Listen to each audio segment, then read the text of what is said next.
Yo, welcome to PTA Sports. I am your host, Pest the Analyst. So, all right. I went back and I rewatched this game. Not because I wanted to, but because you guys made me do it. I'll never forgive you for this. I'll never forgive you for making me have to watch this damn game again. So look, I looked over the film. I rewatched the game, got some of my thoughts, and let's talk about what happened in this game, man. Let's get into it. All right. So first and foremost, man, let's talk about clock control. Yo, the Baltimore Ravens had the ball for 35 minutes and 9 seconds. The New York Football Giants had the ball for 24 minutes and 51 seconds. Now, you see these numbers, right? These numbers are lying to you right now. Because I have in parentheses that Baltimore had the ball for 22 minutes and 38 seconds in the first half. 22 minutes and 38 seconds in the first half. Yo, it was embarrassing. It was embarrassing to sit there and watch the Baltimore Ravens on offense for the first half of the game. It was just terrible. It was terrible. So don't let this whole number fool you, 3509 to 2554. Don't let that number fool you, right? Because the Baltimore Ravens had the ball for damn near the whole first half of the game. The whole first half. Do you understand? Do you understand how terrible that is for the defense? Do you understand just how terrible that is for the defense? That the Baltimore Ravens, for 22 minutes and 38 seconds, just controlled the ball. First down after first down after first down after touchdown after first down. It was terrible. It was absolutely terrible, and we had no answer for it. There was a point in the game where I saw a graphic that said that the Baltimore Ravens had converted 11 third downs. 11. There are some teams that don't get 11 third down conversions in the entire game. But the Baltimore Ravens converted 11 third downs at one point in a row. Bing, bing, bing, bing, bing, bing, bing, bing, bing. It was absolutely terrible. And I sat there and I watched it live. This is when I watched it live. I sat there and I watched it and I just was like, yo, I feel so bad for this defense right now. Because they are getting their asses kicked. And when you as a defense are on the field for 22 minutes and 38 seconds in the first half of the game, the rest of the game is going to be terrible. You are dog-ass tired. Just exhausted and mentally beat. And that's what happened in regards to controlling the clock. Now, how did that happen? Well, let's look at the line of scrimmage, okay? Because you know me. You know that I wholeheartedly believe that the trenches are everything. The line of scrimmage determines the outcome of the game, okay? So here's what happened. First and foremost, as a defense, we couldn't set the edge. We could not set the edge on defense, okay? I saw so many runs go to the outside, and there was just like no one there. No one there to stop or slow down the runner. It was just terrible. And when there was someone there, it didn't matter. They go up the gut. They go between the guard and the tackle. Because the offensive line of the Ravens were just creating running lanes at will. It was like, hey, oh, the first down's over there. Look over there. You see over there? There's the first down. That right there is the first down. Here is my gap. This is my gap that I'm supposed to fill. But you know what? Go right on ahead. Go on ahead and get the first down. It was terrible. Absolutely terrible. On the other side of the ball, the Giants' offensive line, they had troubles with the stunts. They had trouble with all the heavy blitz packages because the Ravens was blitzing their asses off. And credit to them for it, okay? Credit to them for being aggressive, for coming out there and setting the tone, for coming out there and establishing that they were going to bully the New York Football Giants all damn day. And that's essentially what they did. It was terrible. Yo, there was a play. It was a third down, right?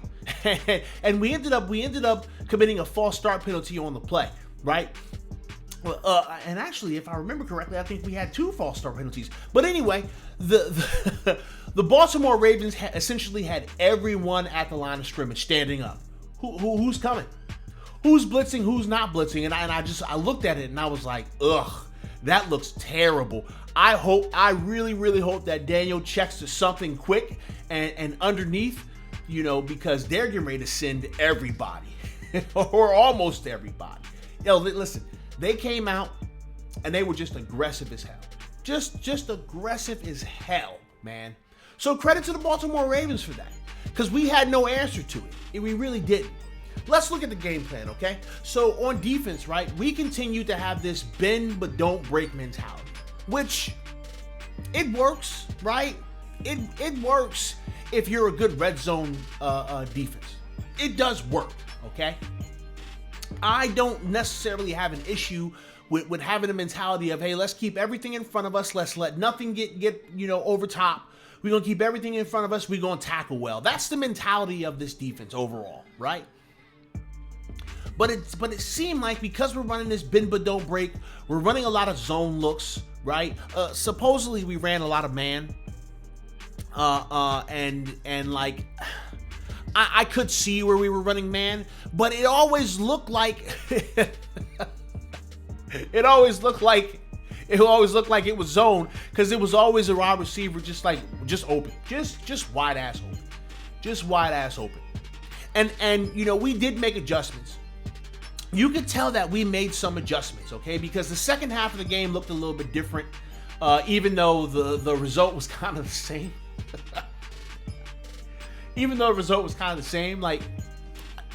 We made some adjustments.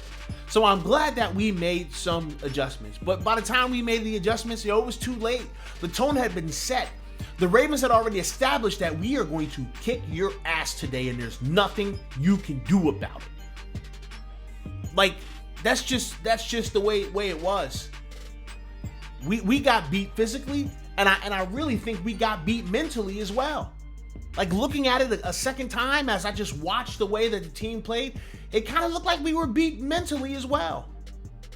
We were just hoping for something good to happen, and nothing good ever happened. It was terrible. I feel like on offense, right, we went away from what our identity is supposed to be. I love that I got the camera, because I always do air quotes all the time and you can see it.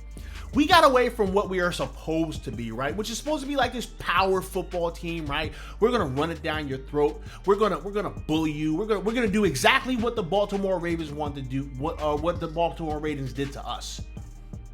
Like, and it seemed like as soon as we realized, oh shit, the Baltimore Ravens are bigger bullies than us, we went away from that.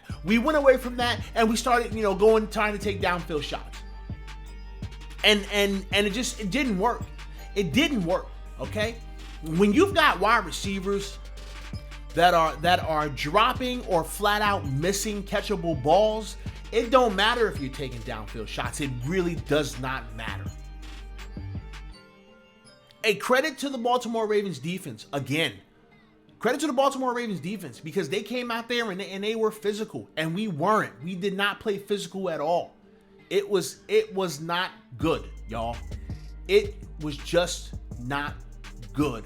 I can talk about a whole lot of other things that I saw in this game, but the major point as to why we did not win this game was mostly because we were not physical enough. We could not match the physicality of the Baltimore Ravens.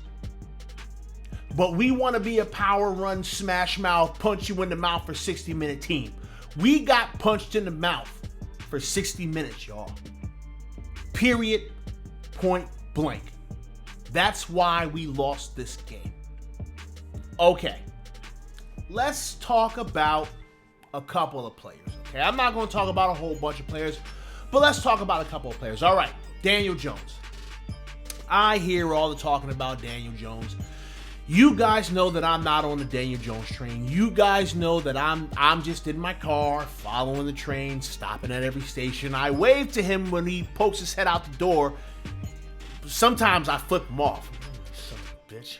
But most times I wave. Hey, what's going on, DJ? How you doing? He actually didn't look super bad, okay? He did not look super bad from what I saw, all right? His stat line was 24, 41, 252 yards and a touchdown, okay? No interceptions thrown, no fumbles lost. Took some hellacious shots in the game. Man, I'll tell you this about Daniel Jones. This mofo is tough. He is tough because he be getting sand blasted out there. This kid is tough. I'll give him that. All right.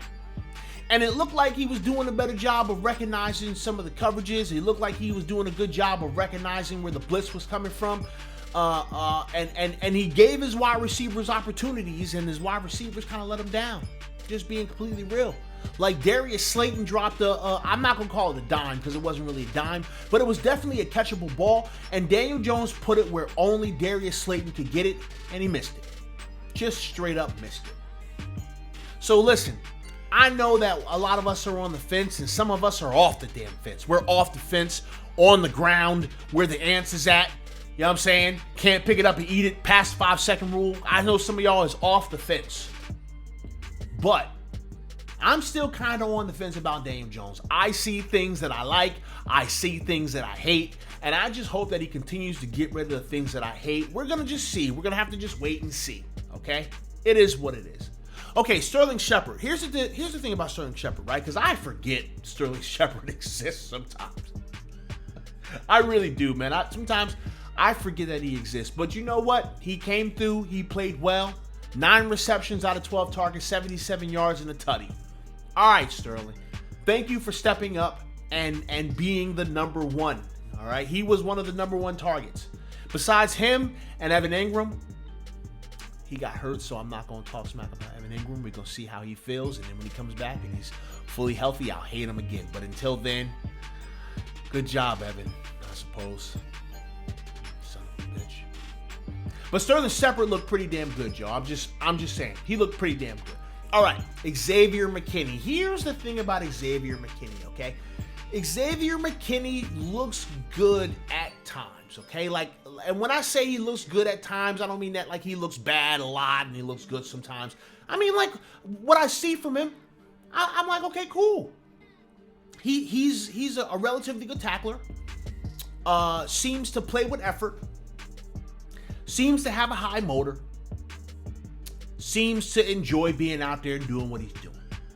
So that makes me happy, right? That makes me happy because Xavier's a young kid. He didn't get a whole lot of reps this year. He's coming in there hot. He's trying to figure it all out on the go, trying to get used to the speed of the game at this level. So I got to give Xavier McKinney a pass on a lot of things, all right? When I see good from Xavier McKinney, I'm like, cool. I like that. I hope you can build on that. This was a pretty good game for Xavier McKinney. It was. I'm going to give an honorable mention to Dante Pettis. Now, Dante Pettis only caught 2 passes, right? But I actually kind of like what I see from Dante Pettis. And I think Dante Pettis is an individual that can help this wide receiver room because, good God, do we need help in this wide receiver room. But I think Dante Pettis will be fine.